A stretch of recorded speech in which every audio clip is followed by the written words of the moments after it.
Hi, and welcome back to Healthy at Home with Renee. In today's episode, we're going to continue the gardening theme, and we're going to talk about weeding, raking, and digging around in the garden. What's the best way to do that so that you don't injure yourself and to keep your body safe?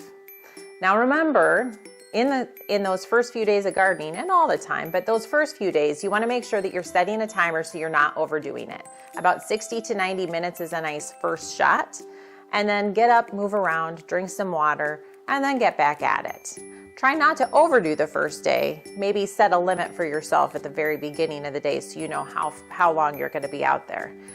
And as I've mentioned, drink lots of water. When you're first out there, you don't realize how much you need that hydration. We're enjoying the beautiful sunshine and you forget that you're thirsty. So drink the water, take a break, and coming out to my garden with me, it's got some serious weeding that needs to happen.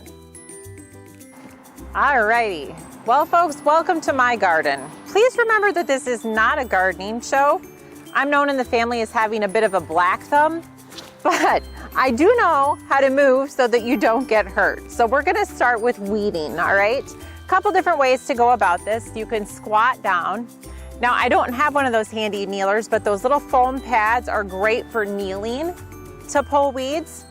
You can, when you know how to garden, you know how to garden. But don't be afraid to use a trowel if you're really struggling. My dirt is nice and moist, so some of this is pulling up, but a lot of it's got those deeper roots. So I can use, if I kneel tall, I can use my body weight to get down in there instead of trying to use my arm. That's when you start to hurt your shoulder. If you're really jabbing with the arm versus using your body, you can see the difference in how much more work that is. If I'm jabbing, my arm's doing all, ooh, I found a nice little earthworm in there. But if I use my body weight, I just dig right in there and sink in, and I can easily lift up that nice weed and get it out. Yeah, you see why I'm not the gardener in our family. All right, the other thing that people tend to do is they pick a spot and then they really start to reach out here and pull those weeds. Oh, I can get that one. And then it ends up being a little harder to pull and you might feel that tweak in the back. When you're weeding, make sure you're shifting along the ground. Move with whatever area you're weeding, move into the flower bed. If I'm weeding in the middle of this, I'm gonna get in the bed and I'm gonna dig down in there, okay? Now we do have a raised bed here, which makes it a little bit easier, but I'm gonna move to my weeds. You don't wanna be, I have my own little weeding partner here. He does a fantastic job. In fact, I'm borrowing his little step stool because one of the other things you can do to make weeding a little easier is use a stool. They have the garden benches that pull behind, those work great. But if your knees can't handle it, sit on a stool. You can still, you wanna sit up straight, don't be slumping. You can still get into your beds. It's a little more work because you've got to stand up and move the stool with you, but it keeps your knees from, you know, if you struggle to get down on your knees, makes it a little easier. Now this stool is actually a little low compared to the gardening stools that you would typically be. Those would have you up here so you're not bent so much to the knee. And then you've got that leverage again to get into the weeds. Alrighty? Alex is a pro with this. I don't really know what this Reiki thing is, but if you know what to do with it, go with it. Alrighty. From here, we're gonna move on to raking. I've got a whole bunch of leaves over here that my kids have piled up, but we're gonna add a little more so I can show you how to safely rake so you don't hurt your back. Also, I need this. Thanks for your help, Al.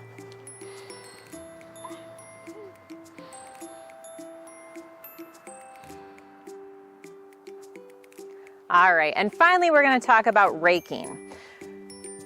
Raking is just part of things if you want to get these old leaves out of your yard, but there's a right way to do it and there's a way that can put you at risk for injury. So first I'm going to show you the way you don't really want to rake.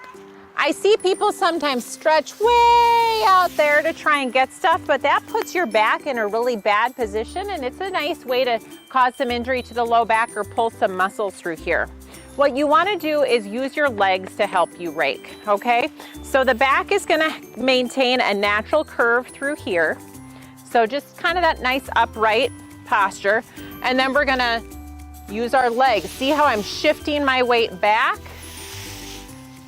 And I'm moving my body versus just pulling through here. But even if I do pull with my arms, if I kind of use this staggered stance, we call it a little bit of a power stance, and keep my back straight, I can do that with less risk of injuring my back. Because I know sometimes you can't quite get to something, but keep that bend in your knees, keep that little bit of a curve in your low back, and you're gonna really minimize the damage that you can do to your back with raking.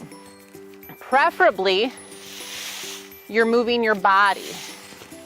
Alrighty, again, I am not a master gardener, so if you have a different rake you prefer, go with it.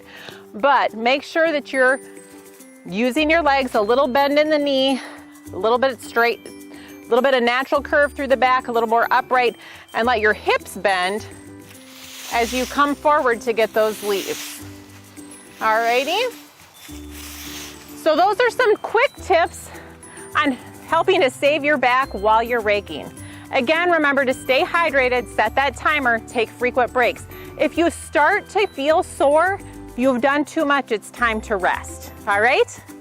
Have a great day, enjoy your sunshine today, and have fun raking.